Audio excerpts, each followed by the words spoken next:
Hey guys, welcome back to the channel. Sorry I've been absent again, being busy and all that stuff. It really tires me out, Anyway, thought I'd bring you guys a brand new deck profile today. This time it's my Windwitch Invoked deck. It's a deck I've been wanting to build for quite a while, and I'm just really happy that Shadows in Valhalla reprinted Invocation, because that card was really hard to find and just too expensive, so that's why I never got to it sooner. But now that it's way cheaper, I figured, hey, why not get it? Anyway, this is a slightly more low-budget version of the deck, though, just because, only because I'm trying to incorporate the spellbook engine. So for now, I'm just running some minor cards that still help give this deck some extra draw strength, and and honestly, I kind of like the way it is now, just because it still helps me deal with floodgates and all, because invokers in general are just weak to floodgates. But yeah, so let's go and get started. So of course, starting off.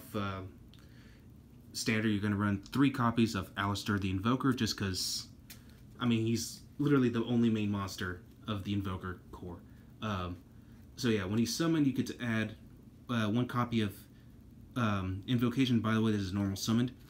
And also, quick effect, you can send this card from your hand to the grave. Target 1 fusion monster you control. It gains 1,000 attack and defense points until the end of the turn. So that's also a great thing. And you generally need him either on your field or in your graveyard. So Alistair the Invoker is definitely a great card to run.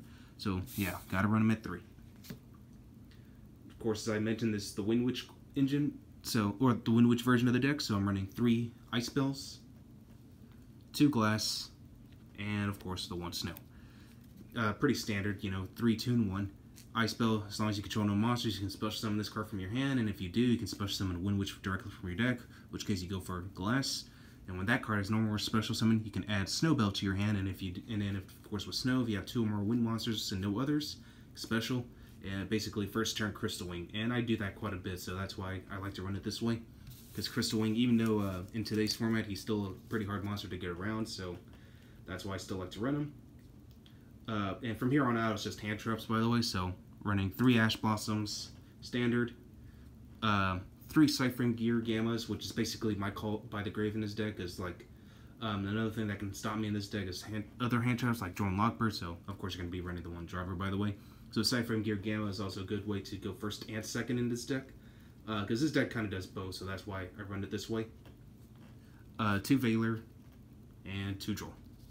I figured just because, for variety, and plus Drone Lockbird potentially ends turns, and Effect Veiler is also good because, you can negate monster effects, which also hurts certain decks too, so that's why I do the balance of 2 and 2. Alright, so moving on to the spells. Run 2 Magical Meltdowns, and of course, 3 Terraforming.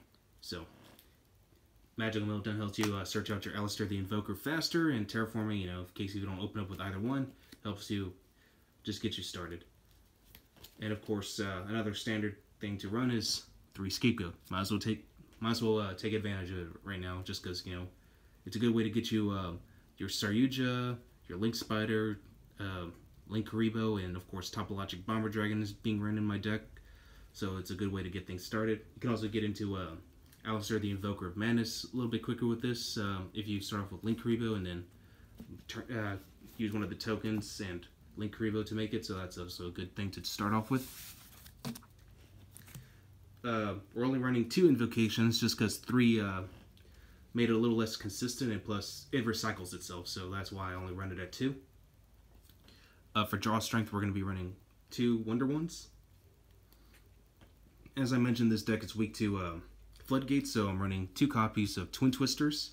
It's a good way to deal with those floodgates, and just to keep your momentum, And for singles, we're running 1 for 1 just to get Snowbell out faster in case if I don't start off with the Windwitch engine the way I want it to.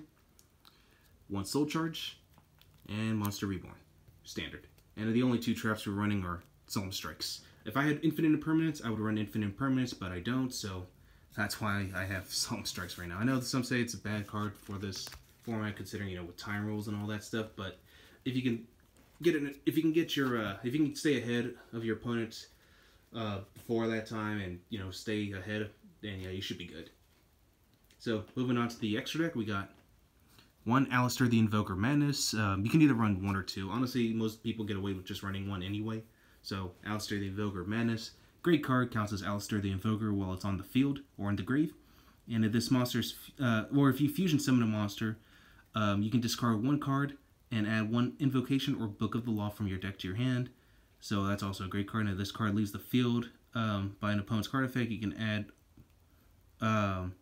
one Omega summon, but you don't really run it, so that's why it's not needed. But you just generally just get another invocation out a little bit faster. So that's why it's so good, and just helps you get 2 Mechabuzz out on the board faster as well. Moving on, you got 2 Link Spiders, standard, for the scapegoats. 1 Link Karibo, also standard, and Underclock Taker. Then finally we get Surya's Scoldred and Topologic Bomber Dragon. I just like this card because, nukes boards, and it's a good way just to keep your opponent from, playing big plays. So if you have an extra scapegoat already ready to go, play it during your opponent's turn and just nuke his main monster zones. So that's just a good card to run. So yeah. For the synchros, since we're running the Siphon Gears, we're of course going to be running the Omega. This is a good way to, weaken your opponent's hands. And he's a 2800 attack beat stick, so great card. 1 Windwitch Winterbell, just to get a little burn damage to your opponent. And of course, Crystal Wing Synchro Dragon. And that's pretty much it for the synchros, so we're just going to go and bring on over the fusions. 1 Invoked Raijin, since we got quite a bit of wind monsters here. Invoke Perker Trio, since we have Ash Blossom in the deck, and she's fire, so I figured it's a good way to do that.